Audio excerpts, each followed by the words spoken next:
Soda gujadi main nugin jennan dudde malan si goda daki gaddi satai dubbi jolle kenya nufin jennan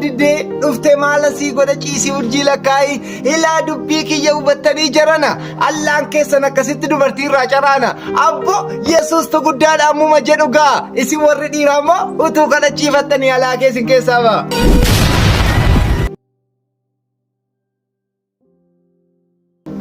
Gular kisa dachee itti sun dandeenye dinqii isaa sargine kan gurraan dhageenye humna maqaa isaatiin naafatu diriire gombootu kajeele inni dhugumaan sagalee hallaadha ofiisaa rabbiidha kanatu naaf gale waaqa nama ta'e gaduuf deebiseen qulloomne dhugaadha jaalala fakkeessaan miti hojiin agarsiise macaafatu ragaadha gammadeen jiraadha barruu isaa toof gatee tola galgalli koo shakkin jedhinati isa waaqaaf lafa uume waaqayyoodha waaqni koo.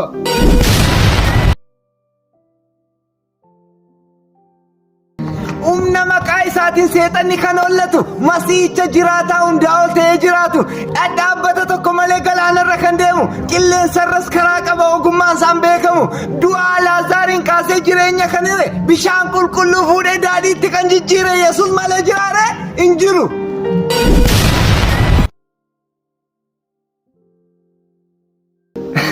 Olicha mudaan qabne aarsaa ta'uuf nuuf kenname qalamni isaa dhiigadha fannoo irratti barreeffame irree isaa jala jiraanne nun argatu du'i kan dhiphate isa kan jiraate nuyi hafuurri isaa nu keessa jiraata isa kan nuuf dubbatu taabonni kakuu haaraa Yesuusidha inni jireenya laatu.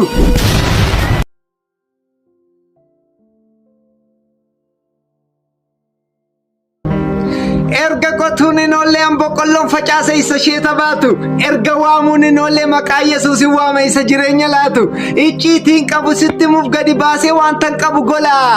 maqaasaa gaafa waamu baay'iseen gammade hedduu natti tola aduu makkaa madiinaa gidduu amma makka isheen gubduu isa hubateef gale Yesuus kanaafoo kan lubbuu laatanidha isatun barbaaduuf malee.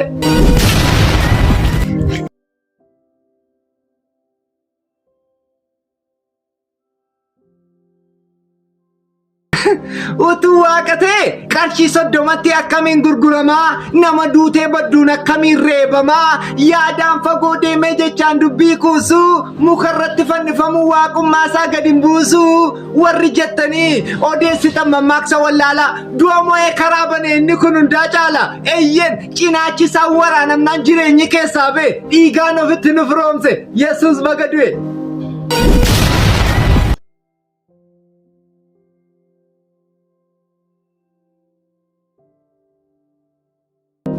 Kana beektaa laata dubbii isaatu jireenya jecha isaatu qabeenya sammuu namaa banaa dhugaa jirtu kana ila argannoo keetiin namni hunduu sooromee kaanis ta'uu hubata garuu jireenya kee keessaa kana qabdu taanaan wanti hundumtuu zeeroodhaan baay'ata